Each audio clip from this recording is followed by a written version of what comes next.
अथ पंचमो अध्यायः सृष्टि वर्णन।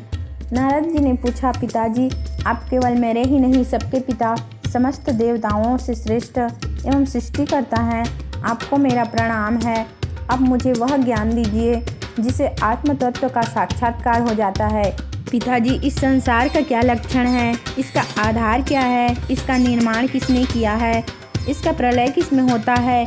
यह किसके अधीन है? और वास्तव में यह है क्या वस्तु? आप इसका तत्व बतलाइए। आप तो यह सब कुछ जानते हैं, क्योंकि जो कुछ हुआ है, हो रहा है या होगा, उसके स्वामी आप ही हैं।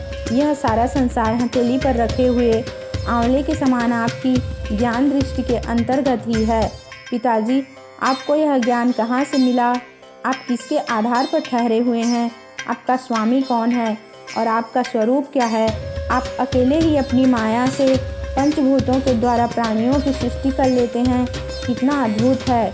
जैसे मकड़ी अनायास ही अपने मुंह से जाला निकालकर उसमें खेलने लगती है, वैसे ही आप अपनी शक्ति के आश्रय से जीवों को अपने में ही उत्पन्न करते हैं और फिर भी आप में कोई विकार नहीं होता। जगत में नाम, रूप और गुणों से जो कुछ जाना जाता है, उसमें मैं ऐसी कोई सत, असत, उत्तम, मध्यम या अधम वस्तु नहीं देखता जो आपके सिवाय और किसी से उत्पन्न हुई हो। इस प्रकार सबके ईश्वर होकर भी आपने एकाग्र चित्त से घोर तपस्या की। इस बात से मुझे मोह के साथ साथ बहुत बड़ी शंका भी हो रही है कि आपसे बड़ा भी कोई है क्या? पिताजी, आप सर्वज्ञ और सर्वेश्वर हैं। जो कुछ मैं पूछ रहा हूँ वह सब आप कृपा करके मुझे इस प्रकार समझाइए कि जिससे मैं आपके उपदेश को ठीक ठीक समझ सकूँ। ब्रह्मा जी ने कहा, बेटा नारद, तुमने जीवों के प्रति करुणा के भाव से भरकर यह बहुत ही सुंदर प्रश्न किया है, क्योंकि इससे भगवान के गुणों का वर्णन करने की प्रेरणा मुझे प्राप्त हुई है। तुमने मेरे विषय में जो कुछ कहा है, तुम्हारा वह कथन भी असत्य नहीं है, क्योंकि जब तक मुझसे परे का तत्व जो स्वयं भगवान ही है जान नहीं लिया जाता, तब तक मेरा आशा ही प्रभाव प्रतीत होता है।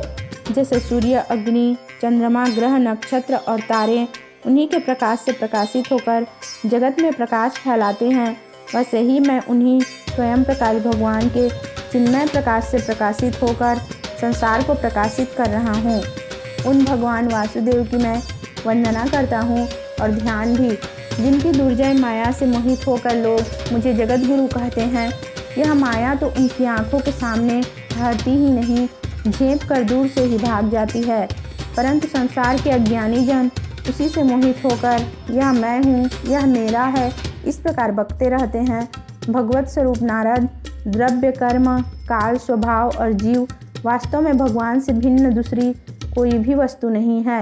वेद नारायण के पारायण हैं, देवता भी नारायण के ही अंगों में कल्पित हुए हैं और समस्त यज्ञ भी नारायण की प्रसन्नता के लिए ही है, तथा उनसे जिन लोगों की प्राप्ति होती है वे भी नारायण में ही कल्पित हैं।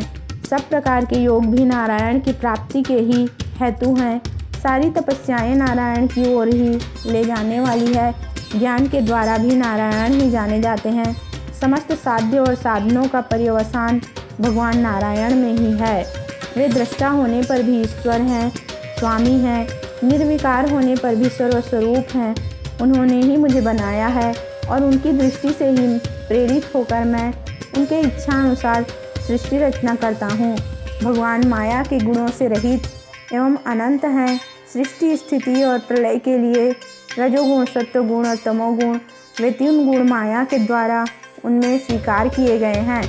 यही तीनों गुण द्रव्य, ज्ञान और क्रिया का आश्रय लेकर मायातीत नित्य मुक्त पुरुष को ही माया में स्थित होने पर कार्य, कारण और कर्तापन के अभिमान से बांध लेते हैं।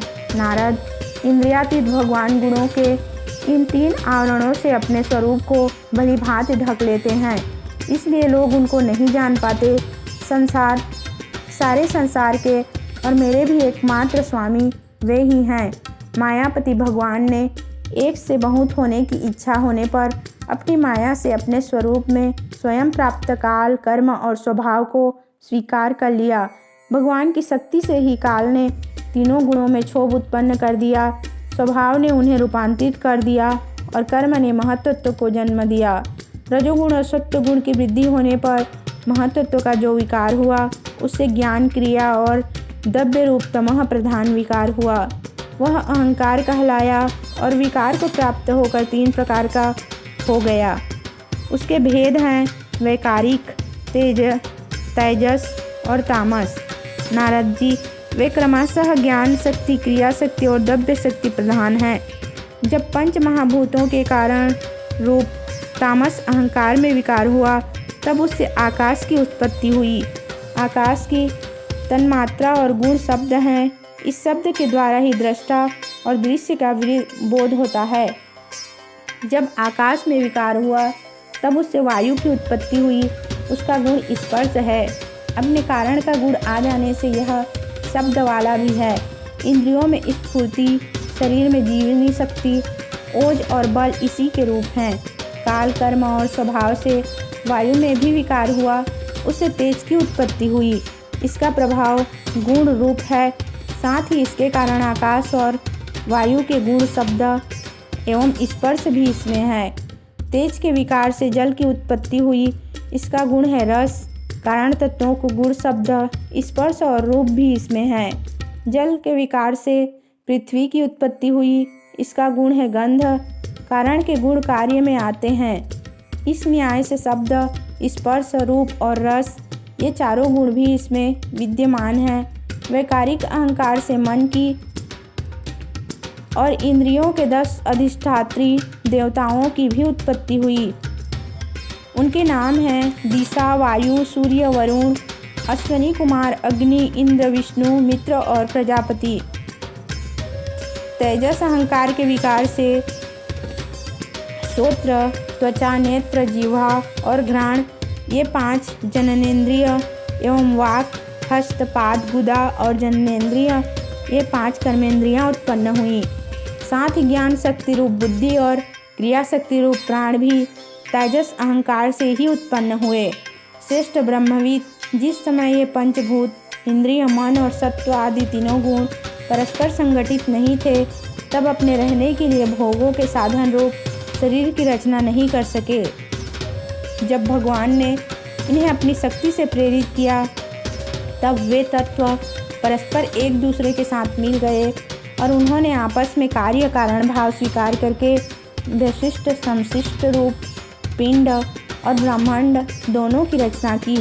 वह ब्रह्मांड रूप अंडा 1 सहस्त्र वर्ष तक निर्जीव रूप से जल में पड़ा रहा। फिर काल, कर्म और स्वभाव को स्वीकार करने वाले भगवान ने उसे जीवित कर दिया। उस अंडे को फोड़कर उसमें से वही विराट पुरुष निकला जिसकी जंघा, चरण, भुजाएं, नेत्र, मुख और सिर सहस्त्रों की संख्या में है। विद्वान पुरुष उपासना के लिए उसी के अंगों में समस्त लोक और उनमें रहने वाली वस्तुओं की कल्पना करते हैं।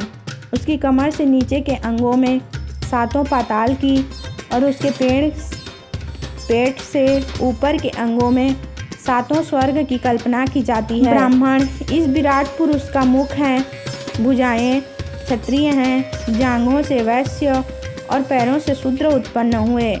पैरों से लेकर कटी पर्यंत 7 पाताल तथा भूलोक की कल्पना की गई है।